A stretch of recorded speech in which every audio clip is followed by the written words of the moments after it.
11-12 ବର୍ଷ ପରେ first time ମୁଇଁ ଆଜି ମୋର ମୌସି ଘରକେ ଆସିଛି। ହାଇ ହେଲୋ ନମସ୍କାର, କେନ୍ତା ଅଛ? ଆଶା କରୁଛ ସବେ ଭଲ ଥିବାର। ଭଲ ଯେନ୍ତା କି ଆମେ ସକାଳ ସକାଳ ରେଡି ହେଇକରି ବାହାରି ଗଲୁ ନା, ଦେଖି ପାରଥିବ। ଚଲ ମୋର ମା ବାପା ମାନଙ୍କୁ ଟିକେ ପ୍ରଣାମ କରିଦମା, ତାପରେ ବାହାରିମା। ଇହାଦେ ଯେନ୍ତା କି ଗାଡି ଗୁଡା ପୋଛି କରି ମୁଇଁ ରେଡି ହେଇଗଲି ନା, ଫେର ରାସ୍ତା କେ ଆସିଲା ପରେ ଦେଖସିନ୍ ଯେ ରାସ୍ତା ପୁରା ସୁନସାନ ଲାଗୁଛି। ମୁଁ ଦେଖି ପାରଥିବ ମୋର ମା ବି ଆସିଲେ ଆର ଭଲସେ ଯିବ ବାବୁ ବୋଲି କରି ମତେ କହୁଛ। ଫେର ଟିକେ ପରେ ରାଧାର ଭାଇ ବି ଆଇସି, ଆର କାଇଁ ଯାଉଛ ବୋଲି କରି ପଚରା ଆସି କଥା ହଉ ଟିକେ ପରେ ଜିତନ ମନେ ବି ପହଞ୍ଚି ଯାଇସ। ଆସିଲା ପରେ ଚାଲ ଜିମା ବୋଲି କରି କହିସ, ତାପରେ ଆମେ ଘରୁ ବାହାରି ଯାଇସୁ।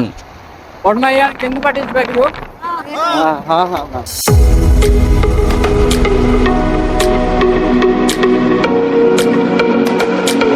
ସେନ କେବେ ବି ନେଇ ଯିବା।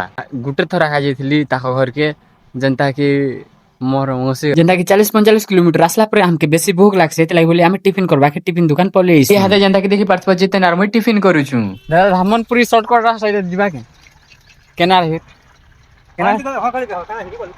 ଯିବା। ଯେନ୍ତା କି ସର୍ଟକଟ ରାସ୍ତା କହିଦେଲା କି ଆମେ ଗାଁ के पहुंची गए। इहादे ଆମେ ଯେନ୍ତା କି ଗାଁ ଛକ ने जुगीचू काहे जे बोले ଆମେ घर आका नहीं देखबा। फिर मोर भाई आने ऐसे फिर ଆମେ घर के पहुंची जाई। जेन्ता कि देखि पारथवा मोर मौसी पान दूछ, फिर ଆମେ खाना पीना खाई करे सीधा बाहरी जेसु घर। मोसा जेसु इहादे ଆମେ घर रिटर्न करूछु ना, देखि पारथवा मोर भाई रास्ता के छाड़ी आनी थिला, और ताके भी बाय बाय कर कर सीधा घर पले आसलु। ଆମେ तो चलो चैनल के फॉलो कर दियो, नेक्स्ट वीडियो ते मिलमा।